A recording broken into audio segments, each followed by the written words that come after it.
All right, so let's start on chapter 4 now, cellular metabolism, how the cell gains energy. When we talk about metabolism, we're talking about all those chemical reactions that occur in the body.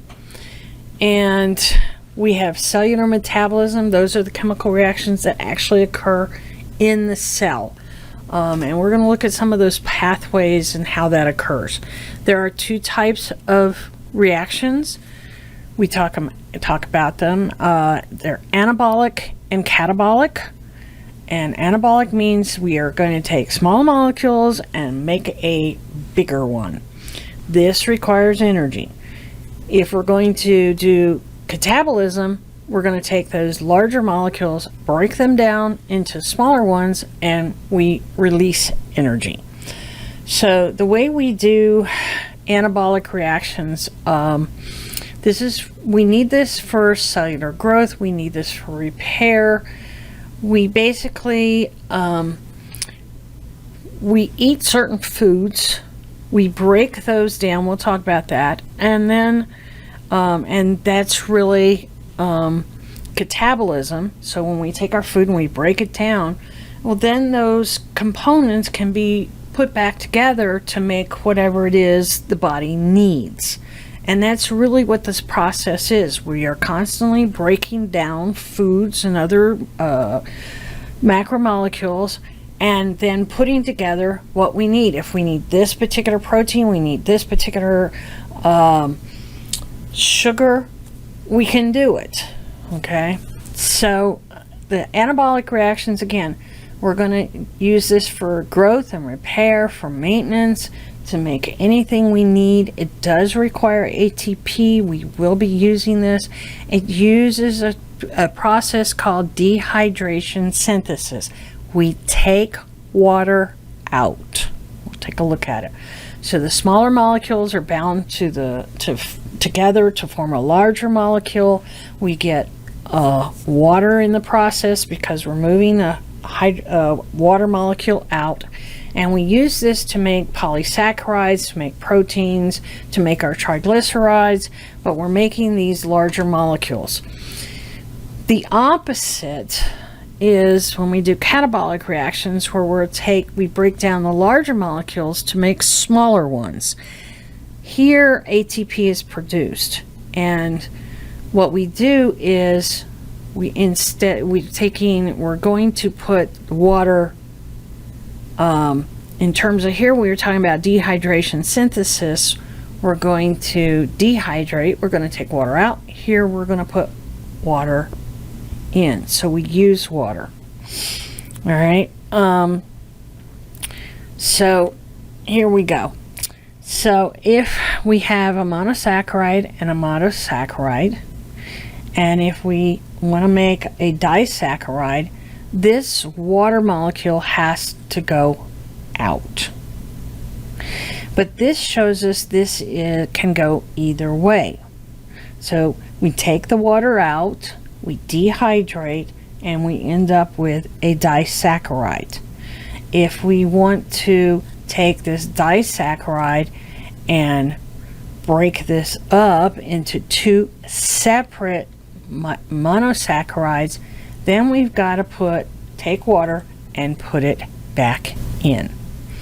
All right, so this happens a lot with fats and proteins, the same way, the same thing of taking the water out, putting the water back in. Now, the control for these metabolic reactions, we have to control these very carefully. Most of the time, all these reactions have enzymes. There's usually an enzyme at every single step. And if you have imbalances in these reaction rates, you can damage or you can kill a cell. So it becomes very important that we control these. Enzymes control the rates of these reactions. They will increase the reaction rates, make them go quicker, and enzymes become very important.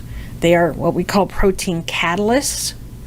They are special proteins. They increase the rate of the chemical reaction. They lower the activation energy. Now, the activation energy is the amount of energy you got to put into the process to make the process go.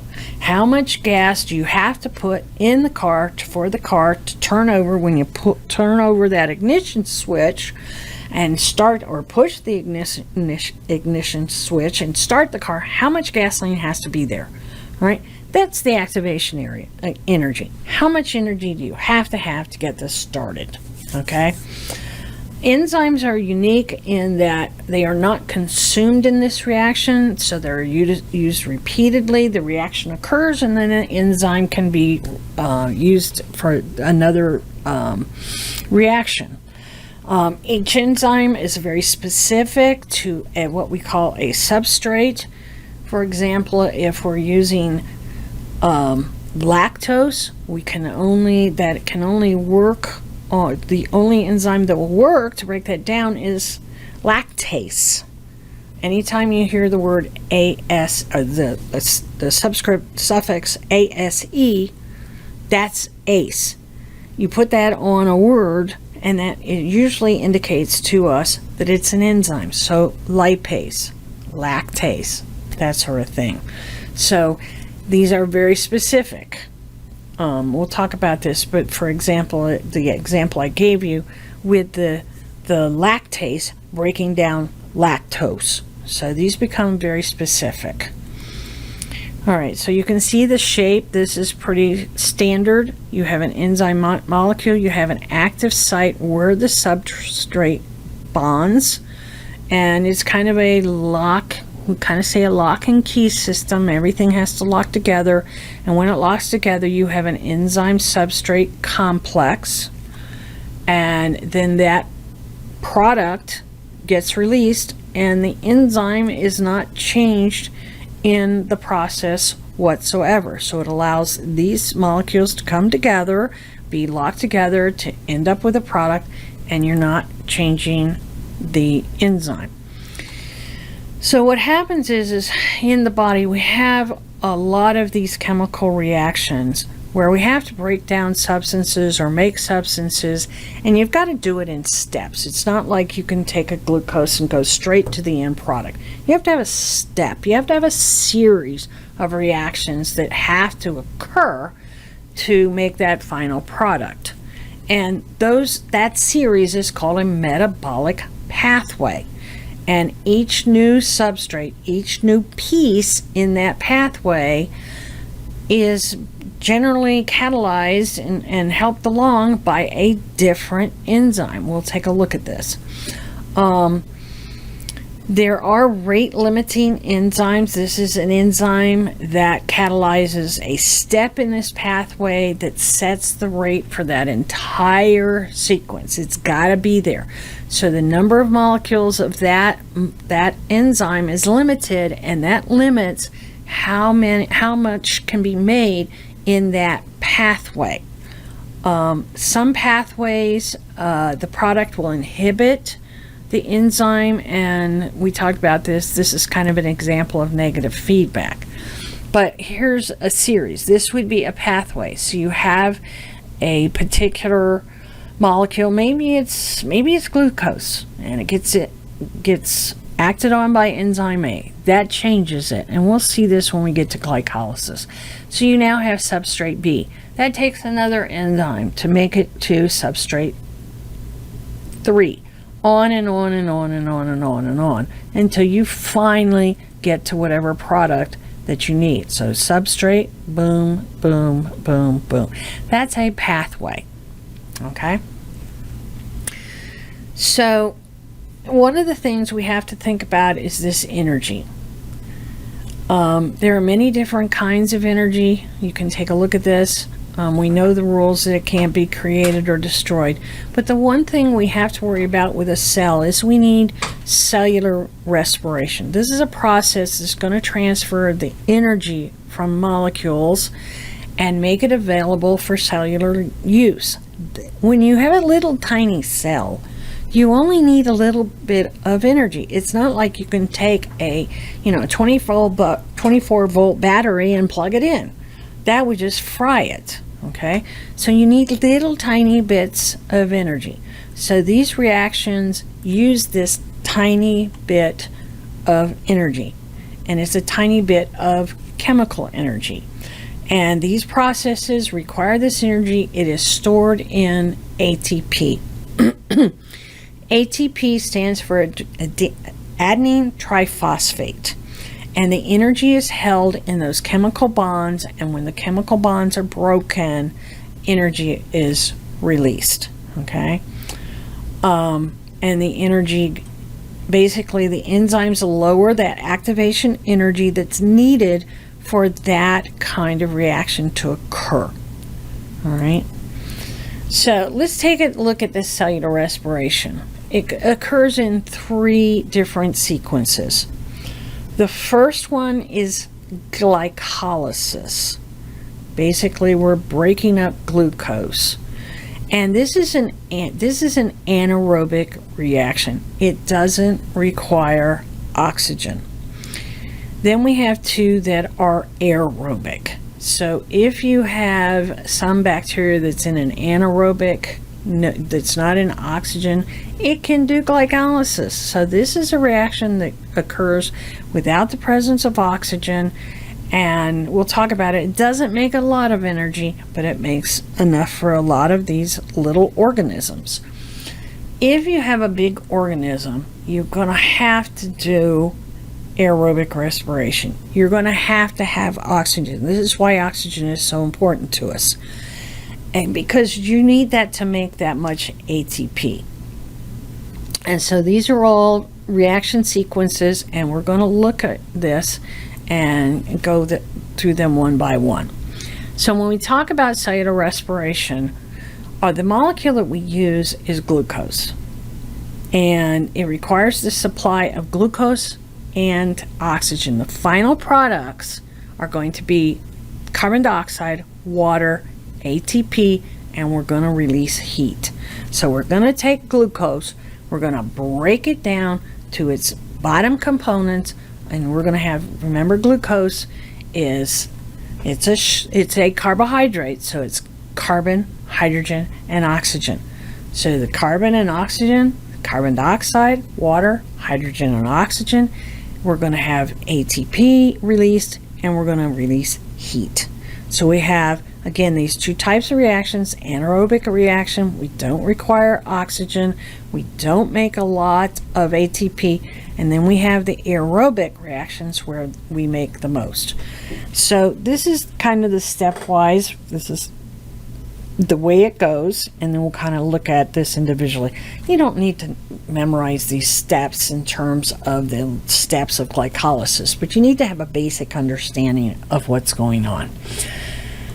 So when we take glucose, the first step is glycolysis, breaking up sugar lysis. So we're literally splitting the glucose.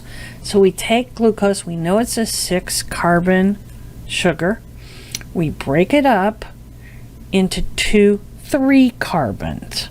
And this makes what we call pyruvate or pyruvic acid.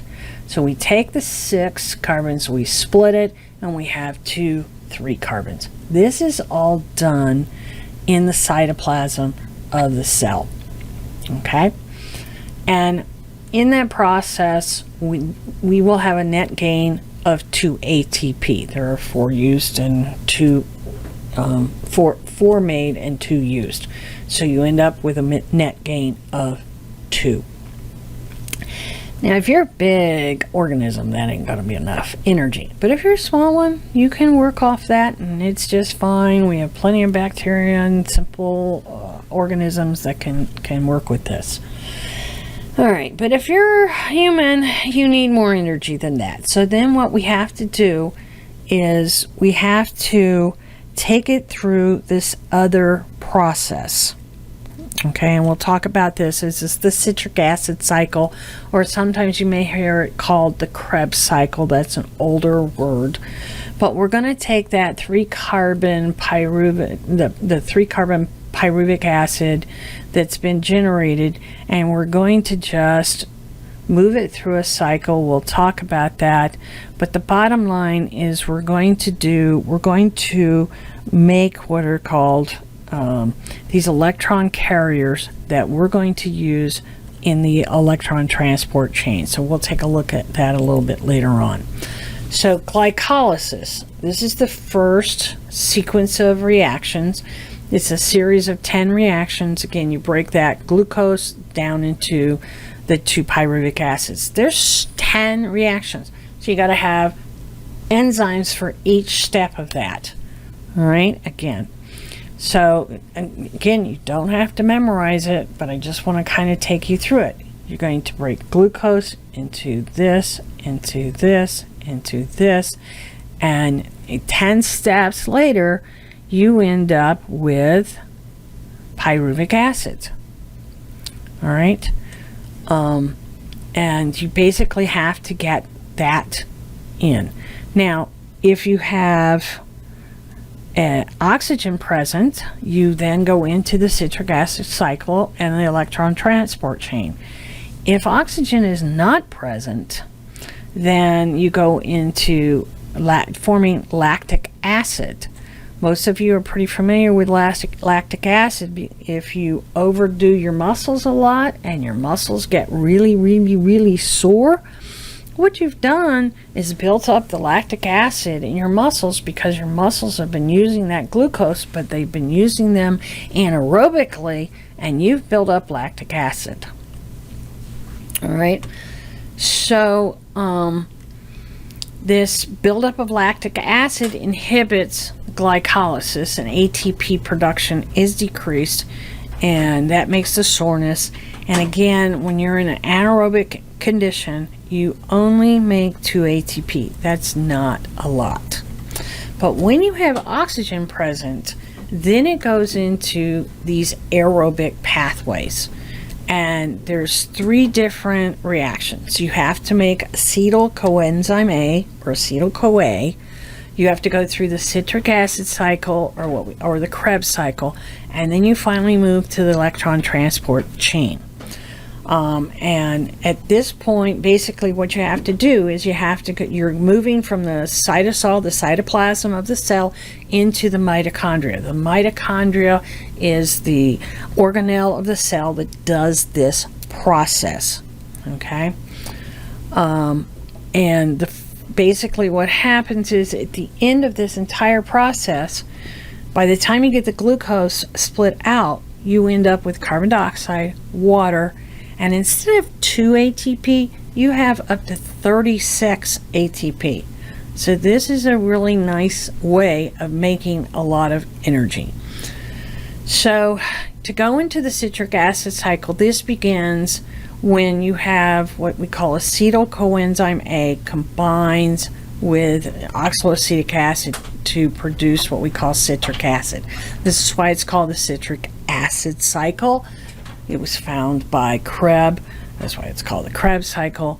But basically, it's just a circle. It's a cycle that repeats and repeats and repeats as long as we have pyruvic acid available and as long as oxygen is available.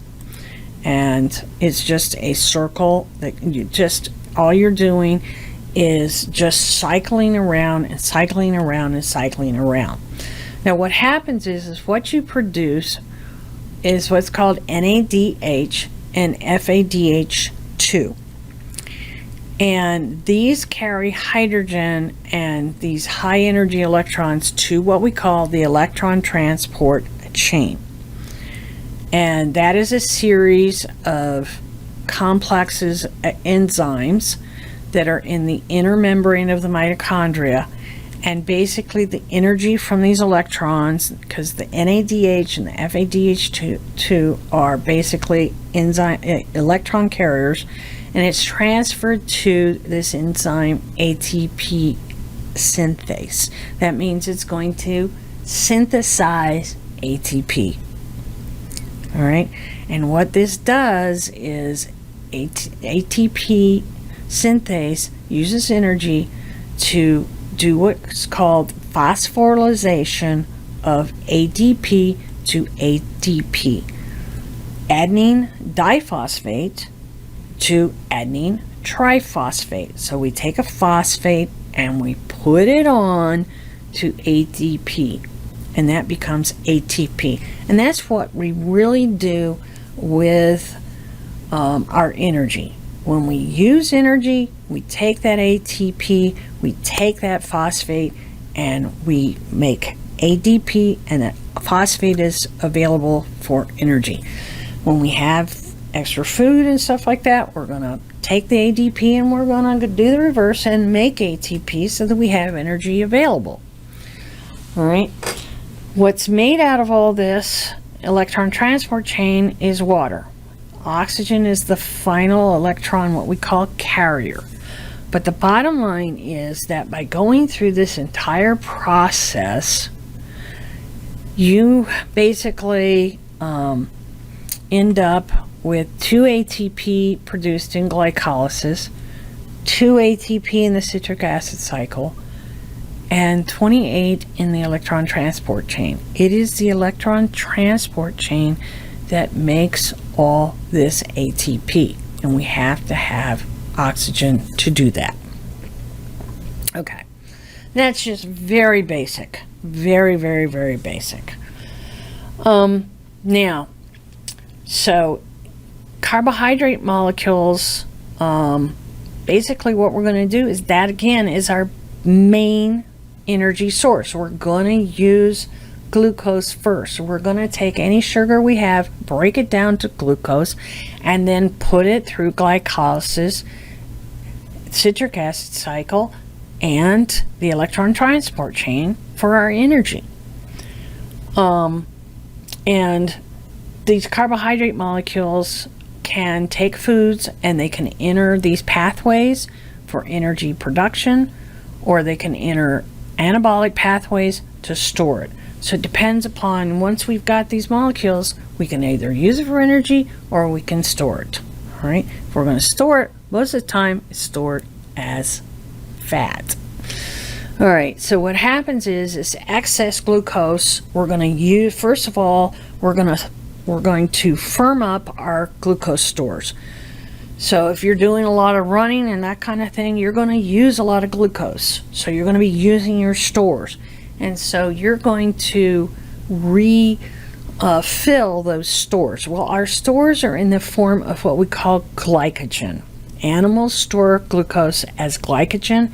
It is stored in the liver. It is stored in the muscle cells. Some is stored in the cells, but the majority of it is in the liver and in the muscle where you need it most. All right. So you're going to take those glycogen stores and release that sugar. Now, if your glycogen stores are full, let's say you had a really nice turkey dinner meal and your glycogen stores are full, then you're going to have any excess be stored in what we call adipose tissue that you're going to learn shortly, and it will be stored as fat. All right. So, and when you run out of sugar stores, you can pull this fat store out and use it for energy. Okay. So your carbohydrates from food, you can go through hydrolysis and break it down into your monosaccharides, and then you can go through the pathways that we just talked about. All right. DNA is we talked about, this is our genetic material. It is a molecule that stores information, and the way it stores it is the sequence of nucleotides. All right, so we talked about DNA already having adenine, thymine, cytosine, and guanine. So it's that sequence. When somebody talks about your genetic code, that's what we're talking about. It's that sequence of those nucleotides, and that instructs a cell how to synthesize a certain protein. These proteins are coded for, and these proteins can be enzymes, they can be blood proteins, they can be structural proteins, muscle, connective tissue, your hair, antibodies, cell membrane components. this is directing that construction of those particular proteins. Now again, this structure of DNA should be familiar to you. We just kind of went over it last time and kind of looked at that. Now what we have to do is we want to use this to direct this process of making a protein. And when a cell divides, each daughter cell must receive the same identical DNA. Now, this process produces an exact copy of that DNA. Most of you are pretty familiar with the phases of mitosis, but this replication occurs during interphase. And basically what happens is the DNA unwinds and separates, and you use those pairs with these bases that are exposed to make new. So you take it, this is that cycle, and you're replicating your DNA. You're taking that DNA, you're opening it up, and you're going to bring in your complementary copy of that DNA. All right, so how do we use that to make a protein? Well, what we do is we take that DNA, and what we have to do is we then transcribe that over into RNA. And so you have a sequence of 3 nucleotides provides the template for the complementary RNA. So each unit of those nucleotides represents, called the genetic code. And we'll take a look at this. The process is called transcription and translation. So we know the difference between RNA and DNA. The RNA is a single strand. We talked about the change in the sugars, and we talked about that RNA has uracil instead of thymine. Okay. There are different kinds of RNA. There is messenger, there's transfer, and there's ribosomal. Each have a different job.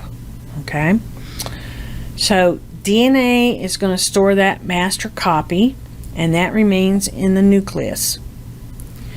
And basically the RNA copies from that DNA, and that transfers the information from the DNA into the cytoplasm. So you're taking the DNA, you're making a copy of RNA from that DNA sequence, you're moving into the cytoplasm, and basically you're going to do what's called transcription. This is the process of copying that DNA sequence onto RNA sequence, and the molecule that carries it out is called messenger RNA. It's a messenger, so this is the RNA that carries that code to the ribosomes, because ribosomes make proteins in the cytoplasm. Okay. Now, translation is where you're going to take that information and translate it into the sequence of amino acids that eventually become the protein. We're going to work through this. So each amino acid is specified by a sequence of 3 bases. We call this a codon. And again, this occurs in the cytoplasm. So the messenger RNA leaves the nucleus, binds to the ribosome, and acts as the template for that synthesis of that protein. Okay, and the translation is where we convert that code into that sequence of amino acids. Now that process is going to involve transfer RNA, because basically we have those ribosomes have a certain structure, and the transfer RNA aligns those amino acids along that messenger RNA strand, and you just go and look at that process. Basically they start to bind together, and you get this growing strand of polypeptide chain. And when you look at this, And go through that process. I've got the process. You've got a worksheet on it. Go through the process, read it. But I'm not going to do that with you because most people can work through that process of taking the DNA and making the RNA, and they're fine. Where students run into the problem is where they start translating. And so that's where I wanted to really hit on here. When you translate, there are 20 types of amino acids. So therefore, in the 3-base sequence, basically there's 64 possible codons. We'll talk about that because there is a start codon and 3 stop codons. Most of these correspond to amino acids. The 3 stop codons do not correspond to an amino acid. Okay? So what you have to do when you're going through this, and this is an exercise on your worksheet. Again, most people can do very well of moving from DNA to RNA, but where they run into the problem is when they start making that amino acid sequence. You go down that amino acid sequence until you see the start codon, or what we call the initiation codon. And the sequence for that is AUG, adenine, uracil, guanine. And it codes for methionine. And that is the signal that says the protein starts here. All right? And then you follow with each codon, each 3 amino acids, and go down until you hit one of the 3 stop codons. And this is saying the protein stops here. And so what you have to do is you have to look down through that sequence and find that start codon and keep going until you reach the stop codon. So what am I talking about? Here is your translation.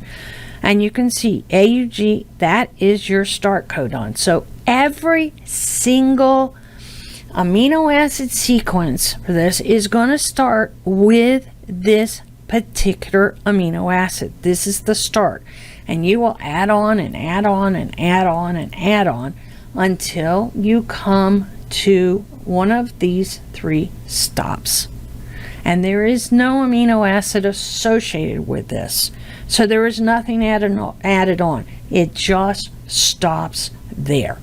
So if you're trying to look at this and you're told to translate this, this is your second letter, this is your third letter. So if I have, for example, UCA, this is my first letter, so I'm going to go over on this column, and I'm going to go find my C, and I'm going to go down here, and then my third letter is going to be going down this. So there's my UCA, there's my UCG.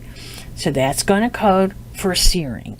And that's what you do on the worksheets when you try and code that out. You look for the start codon and you start there. And you have to have MET as the start. A lot of people do one of 2 things. When they make that code, they just start at the beginning, whatever sequence you're given on the test. That's not the way to do it. You go down and you look for your AUG. And then you start there. Some people come to the AUG and start the protein after that, and they forget to put the MET in front.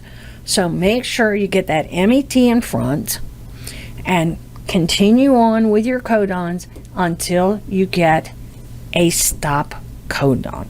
Okay? So hopefully that explains that to you and will help you with these worksheets. And again, go through glycolysis, go through the Krebs cycle, citric acid cycle, electron transport chain, just kind of get a basic understanding for this. And next chapter, we're going to start with tissues.